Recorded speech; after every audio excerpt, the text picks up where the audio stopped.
Marcus Bergman shuffled down Munich's Maximilianstrasse, wrapped in smelly rags, with weeks of unkempt beard growth and shoes held together with tape. The elegant women on the terrace of the city's most exclusive restaurant stared in disgust, unaware that beneath these dirty clothes lay the owner of 3,000 hectares of vineyards on the Moselle and a fortune of 200 million euros. At the center table, Julia Fisher, fashion blogger, and his fiancée of 8 months, waited, surrounded by her influencer friends. As Marcus approached and asked for a piece of bread, Julia's reaction revealed a devastating truth that would forever destroy the illusion of their love. Because sometimes you have to pretend you've lost everything to find out who would love you even with nothing. The September dawn painted the Moselle loops in gold and amber, revealing 3,000 hectares of vineyards spilling over the slopes like a green sea. The Bergman winery sat enthroned on the highest elevation. The 17th century manor house rose out of the morning mist like a dream of ancient stone and whispered history. Marcus Bergman awoke in his massive oak bed, the same one his father and grandfather had slept in before him, 35 years ago. He carried himself with the grace of a man who always knew who he was and where he came from, even though fate had thrust him into the role of patriarch too soon. 10 years earlier, when his father's private plane crashed during a storm over the Alps, Marcus inherited not only a wine empire worth 200 million euros, but also the weight of 5 generations of tradition. The room lay in that golden semi-darkness that only German wooden shutters can create. Marcus lay motionless for a few minutes, listening to the familiar sounds of the vineyard awakening, the crowing of the rooster from the chicken coop, the distant voices of the harvest workers already preparing for the day, the hum of Heinrich's tractor inspecting the lower rows of vines. The phone on the nightstand vibrated, breaking the morning spell. 3 messages from Julia Fisher, all sent in the last 10 minutes. Marcus read them with a growing sense of unease that had become as familiar as chronic toothache in recent months. The first message was a photo of 2 dresses on the bed with the question of which one was more appropriate for the evening. The second reminded him of the dinner at the Kaiserhof with her influencer friends and emphasized how important it was to make a good impression, as the daughter of an important Chinese investor was interested in the German luxury market. The third, which made Marcus's jaw clench, was an almost childish reminder to take the Mercedes S-Class instead of the embarrassing old Land Rover, because image is everything in my world, honey. Marcus got up and went to the window overlooking the vineyards. The sun was rising, turning the dew into fleeting diamonds on the leaves. He had learned to read these vines like others read books. He could tell by the color of the leaves whether the plants were stressed, and by the way the grapes hung, whether the vintage would be exceptional or just good.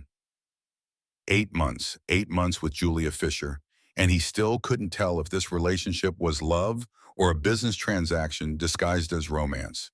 He had met her at a charity event in Munich, where she shone like a star amid the flashes of the photographer's cameras.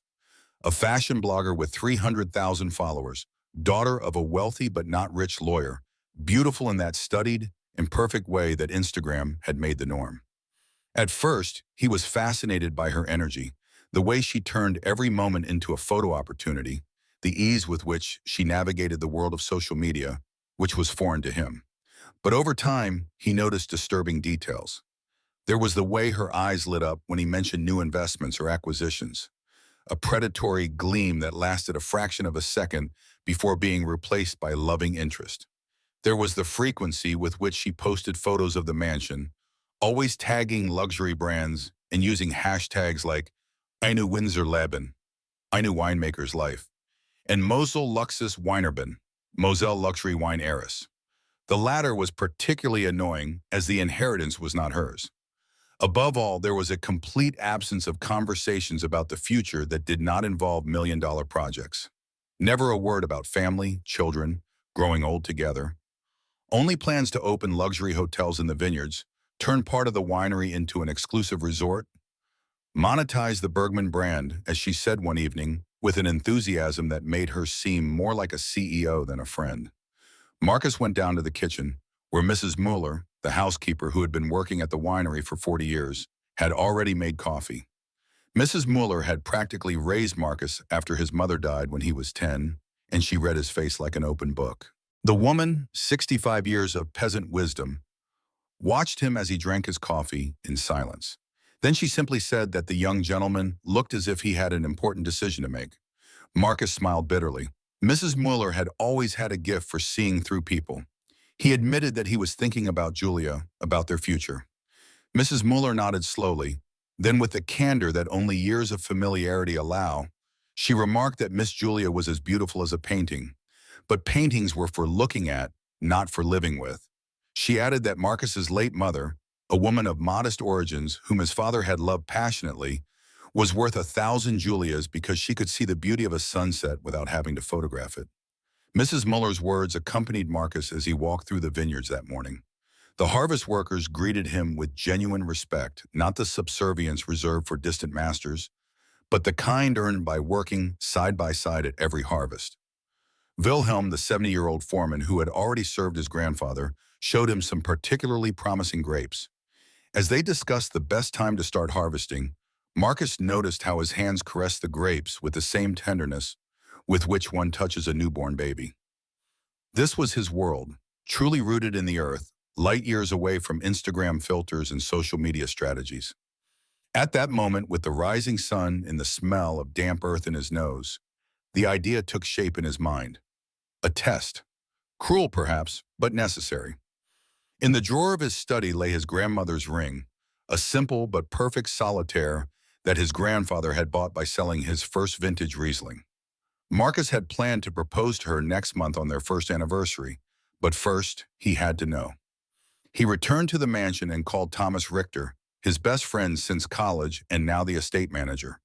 Thomas listened to the plan in silence. Then after a long pause, he said, "It's crazy, but understandable." He had seen Julia looking at the business books with more interest than Marcus himself. The preparations began that same afternoon. Marcus drove to Frankfurt in his Land Rover, parked in a suburb, and took public transportation to the flea market. The flea market was a parallel universe where you could buy everything from authentic vintage goods to the most unlikely junk. He bought a torn German army parka that smelled of mold and stale cigarettes, shorts that were worn at the knees, and a shirt that must once have been white but was now an indefinable yellowish gray. He found the shoes literally in a dumpster near the main train station, a pair of work boots held together with tape. The soles came off with every step. He returned to Frankfurt and took a room in an hourly hotel near the train station, the kind of place where no one asks questions and the sheets have seen too many stories. He lived there for 3 days and methodically transformed himself.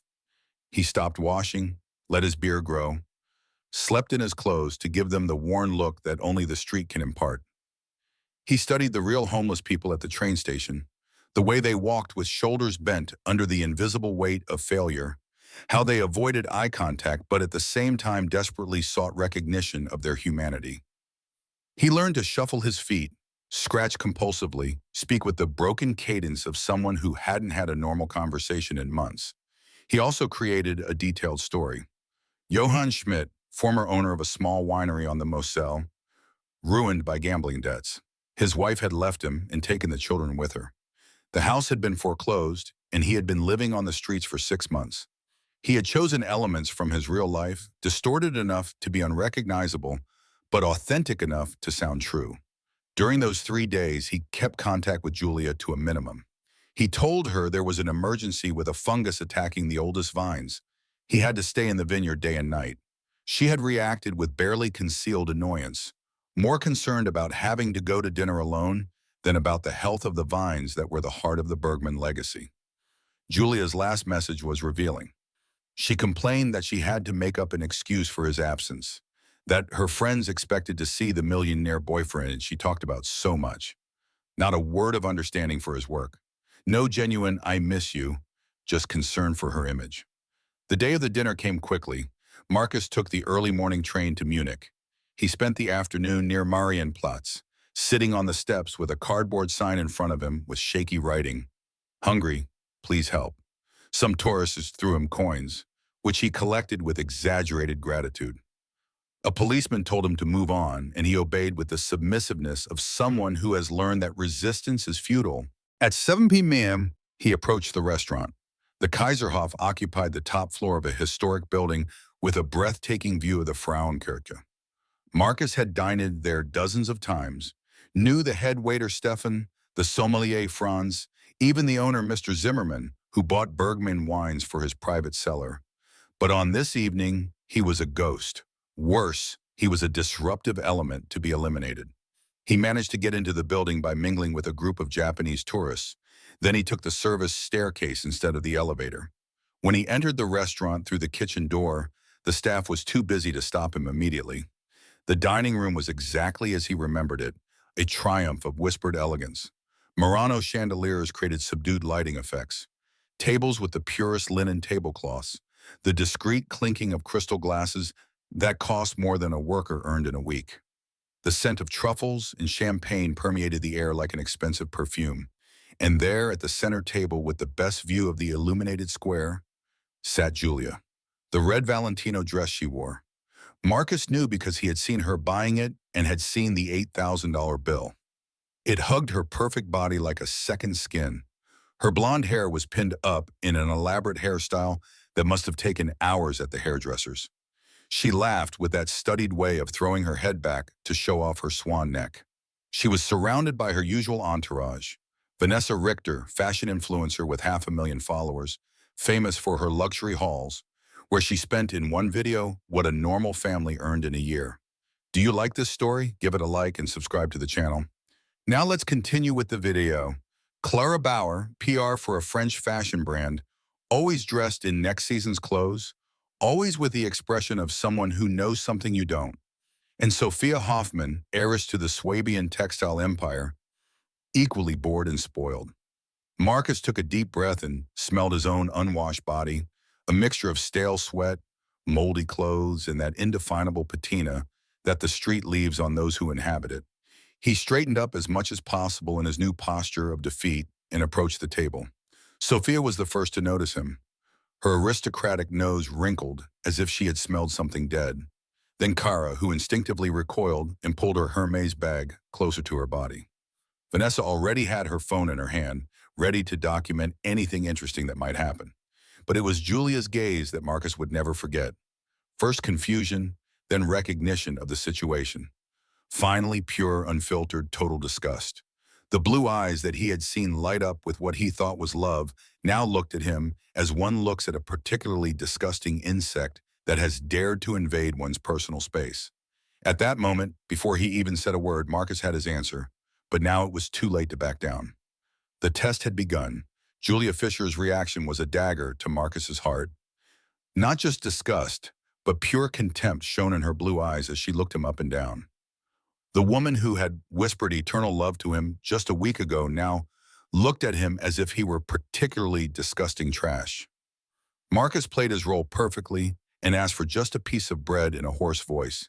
He said he hadn't eaten anything in 2 days. Julia's friends reacted with theatrical disgust. Vanessa held a perfumed handkerchief to her nose, while Clara already pulled out her phone to record the scene.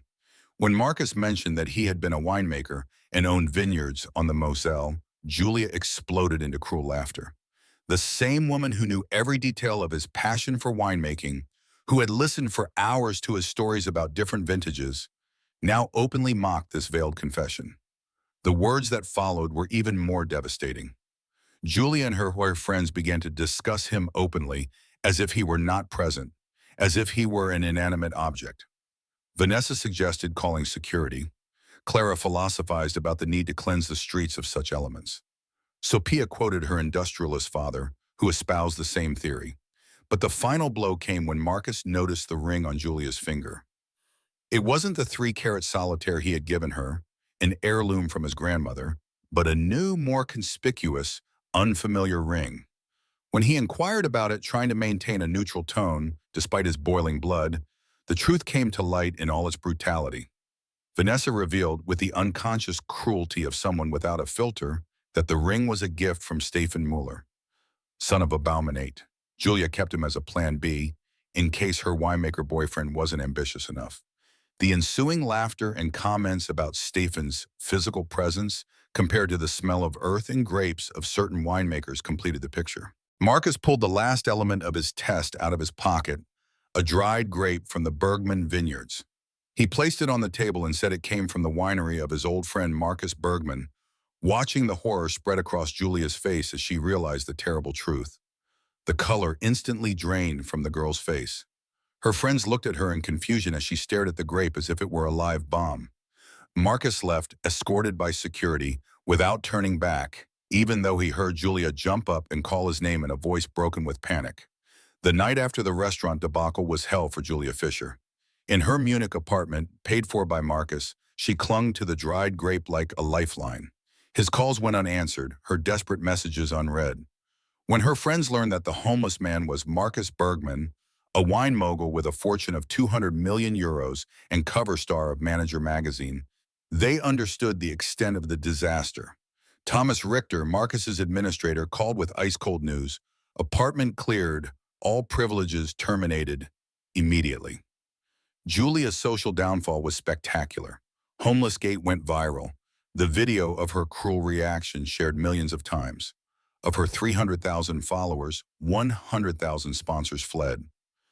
The celebrated influencer became a symbol of gear and superficiality. After being forced to move back in with her parents in Augsburg, an unexpected turn of events occurred. Julia signed up as a volunteer at the Munich Food Bank. Sister Maria welcomed her with skepticism but compassion. For months, Julia served food, initially with disgust, then with increasing humility. She got to know the stories. Johannes, the depressed ex-professor. Maria, the overworked immigrant. Ahmed, the Syrian engineer without recognition. Each had dignity beyond their appearance. When Thomas came to the monthly donation handover 6 months later, he found a transformed Julia, not outwardly, but at her core. He left behind a newspaper article. Marcus had donated 10 million to a homeless center, right where Julia worked. His words in the article struck a chord with her. He had turned pain into social good, while she was wallowing in self-pity. A year later, at the opening of the Bergman Center for Social Reintegration, Julia was working as a volunteer coordinator. The modest salary was a fraction of her former influencer income, but for the first time, her work felt meaningful. When Marcus unexpectedly showed up at the opening, Julia tried to make herself invisible, but Sister Maria brought them together with a knowing smile. The moment was electric. Marcus, initially surprised, watched as Julia spoke with genuine passion about the guests and their success stories. The woman in front of him was unrecognizable. Gone were Valentine and Chanel, replaced by simple clothes and genuine substance. She knew every guest by name, had concrete plans for the future, and interacted with sincere respect. They stopped at the garden of the formerly homeless. Julia admitted her past superficiality without excuses and, paradoxically, thanked him for the hard lesson. Marcus recognized something new in her eyes: authenticity. When she shyly asked for a coffee so they could really get to know each other this time, he suggested a simple worker's coffee. Her sincere smile confirmed that the transformation was real. The following months saw a slow and patient rebuilding. Coffee at Café Central every Saturday, where a cappuccino cost $1.50, working to discuss the center. Evening walks along the Isar. Marcus insisted on starting from scratch, without the masks of luxury. Julia discovered a Marcus she had never known, the man who moved when talking about tarot, who knew every employee by name, who read Rilke before going to sleep. Marcus discovered an intelligent, compassionate Julia with a natural talent for organization that came to the fore in her work. A year later, in the same central cafe, while the workers were having breakfast before their shift, Marcus took out a small, handmade wooden box that Johannes, one of the center's guests, had made. Inside was a simple silver ring with a parados, the stone of new beginnings, which Marcus had found himself in his vineyards. The proposal was simple and direct. No promises of extravagant luxury, but of authenticity, respect, and a love based on who they really were. Julia accepted with tears of genuine joy, while the cafe erupted in applause and Anton, the owner, offered sparkling wine to everyone present. The wedding was celebrated 6 months later in the small village church next to the Bergman vineyards. No pomp, just family, true friends, workers from the winery, and guests from the center. Sister Maria performed the ceremony with special permission and reminded everyone that true love is not the kind that impresses the world, but the kind that survives when the world is no longer watching. Johannes, the former homeless man, now a carpenter thanks to the center's program, gave a moving speech. He recounted how Julia, with hands that had once known only silk, had served him soup with dignity and respect. How Marcus had turned a cruel test into an opportunity for rebirth for an entire community. 5 years later, the Bergman Center had become a national model, replicated in 10 cities. Julia headed the foundation she managed, traveling through Germany with Little Marie, named after Sister Maria, while overseeing new openings.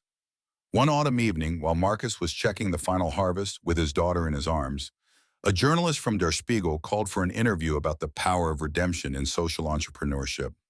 When asked how she would define success today compared to 5 years ago, Julia looked at Marcus, who was lifting Marie into the golden sunset, and replied simply, "Success," she explained, "is to wake up and know that the person next to you would love you even without everything. It is to look into your daughter's eyes and know that you are teaching her the right values. It's falling asleep knowing you have made the world a kinder place, not richer or more beautiful for Instagram." When the journalist asked about the famous homeless test, whether she ever regretted how things had turned out, Julia was categorical. That test hadn't destroyed her love. It had destroyed the illusion and allowed true love to emerge. A painful blessing disguised as tragedy. The dried grape that had changed everything was now framed in her living room. A daily reminder that sometimes you have to lose everything to find what really matters. As little Marie crawled among the vines and the sun set over the Moselle vineyards, Julia understood that her life was not perfect, not magazine-worthy, but authentic, infinitely more valuable than all the followers in the world. The circle had closed. The cruel test of a September night had turned into the foundation of a life built on true values. Public humiliation had become an opportunity for personal growth. The homeless man rejected at the restaurant was now the husband who loved her for what she had become, not in spite of what she had been. And as the Mosel prepared for another harvest, as the center welcomed new guests in need, as Marie took her first uncertain steps among the centuries-old vines, Marcus and Julia knew they had found something more valuable than all the wealth in the world. A love that was born of truth, grown through forgiveness, and rooted in the daily decision to see each other as they truly were. Because the real test had not been that night in the restaurant.